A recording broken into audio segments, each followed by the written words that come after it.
Level ખાતે આજે યોજાઈ રહ્યા દ્વિતીય સમૂહ લગ્નોત્સવમાં કે જેમાં આપ સૌ જાણો છો મહિપતસિંહ ચૌહાણ દ્વારા જેનું આયોજન થઈ રહ્યું છે એમાં ગુજરાતના પ્રખ્યાત કલાકાર એવા કહી શકાય કે હિતેનભાઈ છે ને. હિતેનભાઈ, આપને તો ઓળખાણ આપવાની કોઈ જરૂર નથી. ગુજરાતની જનતા, દેશ વિદેશના લોકો આપને ખૂબ સારી રીતે ઓળખે છે. Thank you. અને વિશેષ આપ ઘણા વર્ષોથી મહિપતસિંહ સાથે જોડાયેલા છે અને આજે દ્વિતીય સમૂહ લગ્નોત્સવમાં આવ્યા છો.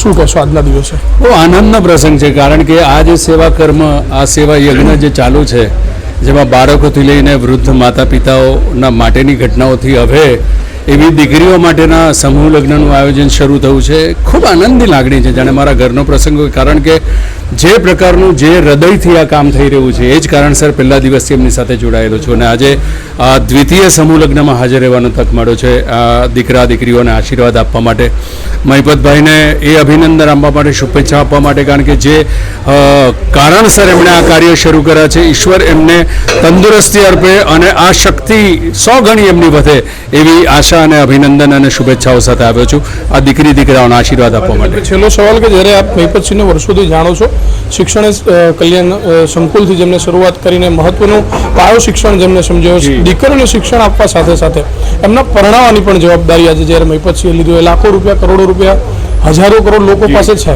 પરંતુ આવા વિચારો નથી. અને એક લવાલ ગામનો સામાન્ય વ્યક્તિ આજે જ્યારે આટલી મોટી કામગીરી કરી રહ્યો, કઈ દિશામાં આપ નોંધી રહ્યા છો? બહુ ચોક્કસ, કારણ કે મારા હૃદય સુધી પહોંચેલી સૌથી વાત, મેં અસંખ્ય સમૂહ લગ્ન એટેન્ડ કર્યા છે મારા જીવનમાં, પણ વૃદ્ધાશ્રમો પણ જોયા છે, પણ જે બાળકો માટેનું કામ જે શરૂ કર્યું છે, જેના કાર્યના એના વિચારથી હું હૃદયથી જોડાયો છું.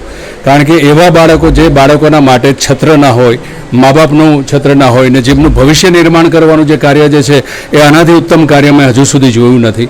અને એ જ કારણસર મારું હૃદય આ કાર્યની સાથે જોડાયેલું છે કે બાળકોની ઘટના હોય કે ત્યાંથી લઈને આવી એ દીકરીઓ કે જ્યાં આર્થિક કારણોસર કે બીજા કોઈ કારણોસર એમના લગ્નની ઘટનાથી એમની જિંદગીનો એક સંસારનો રથ આપણે શરૂ કરાવી શકીએ, એવા શુભ કાર્યની અંદર ઓલવેઝ હું સાથે હતો અને સાથે રહ્યો છું, સાથે રહીશું. ચોક્કસથી હું ઓલવેઝ સાથે રહીશ. આ પ્રકારની વાત હિતેન કુમાર દ્વારા આજે મહિપતસિંહના સંકુલ ખાતે કહેવામાં આવી છે.